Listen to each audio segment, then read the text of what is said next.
Now let's get reaction to the summit from Republican Senator Tom Cotton of Arkansas.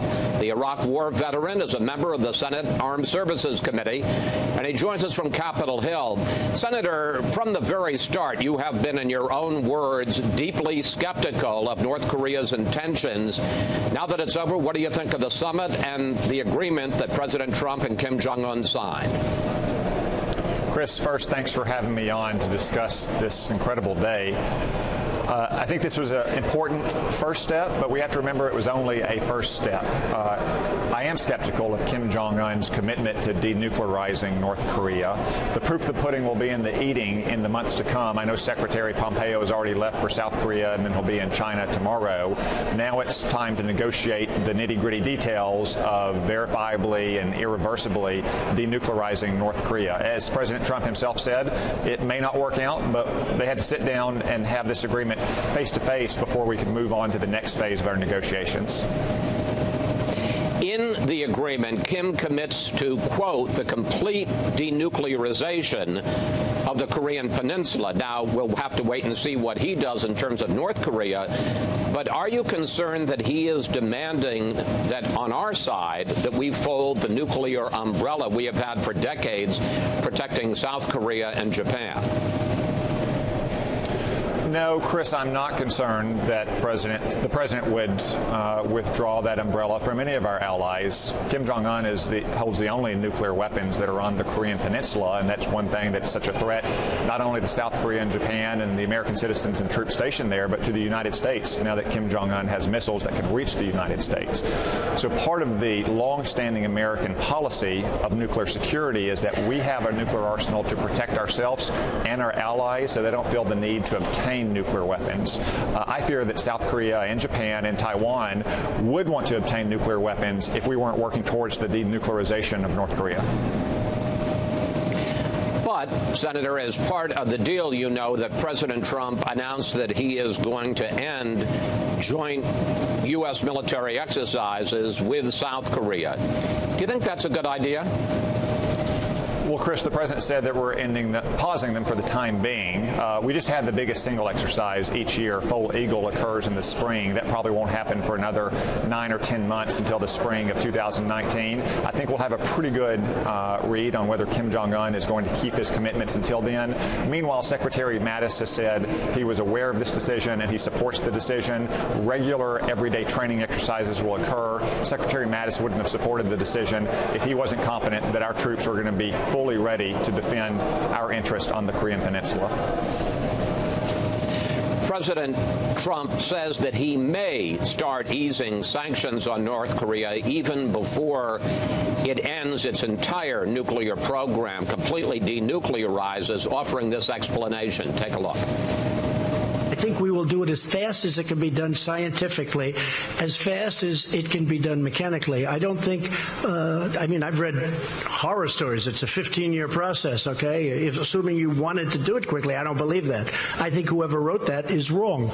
But there will be a point at which, when you're 20% through, you can't go back. As a member of the Senate Armed Services Committee, can you explain what that means when you're 20% through, you can't go back?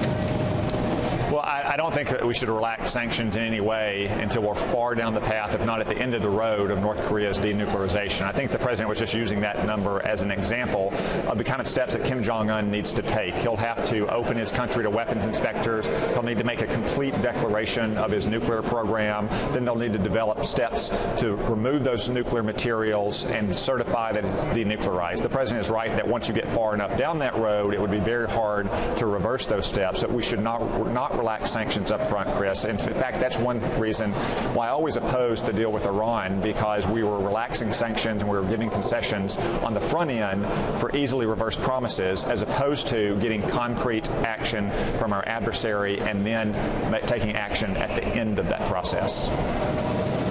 In the meantime, the president says that he is going to maintain his sanctions regime, although he's not going to call it maximum pressure anymore. But he did say that since the negotiations had started, China has eased up on some of its tight controls on activity across the border. It seems that South Korea is anxious to begin trade with North Korea. And the question I have is, has, by normalizing things, appearing here, meeting with President Moon of South Korea, meeting with China, has Kim Jong Un already succeeded to some degree in weakening the maximum pressure campaign, not necessarily by the United States, but by the rest of the world?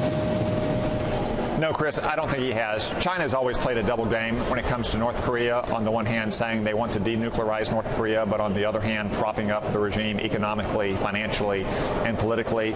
They really only came to the table over the last 18 months because of the president's approach since last January. The South Korean administration that took office earlier this year simply had a different approach than previous administrations did. The president has done a good job in developing a rapport with President Moon in South Korea and trying to keep a close alliance structure between South Korea, Japan, and the United States to ensure that that pressure campaign continues. And while the president may not want to say it after the summit, I will say it. We need to continue maximum pressure on North Korea until they denuclearize.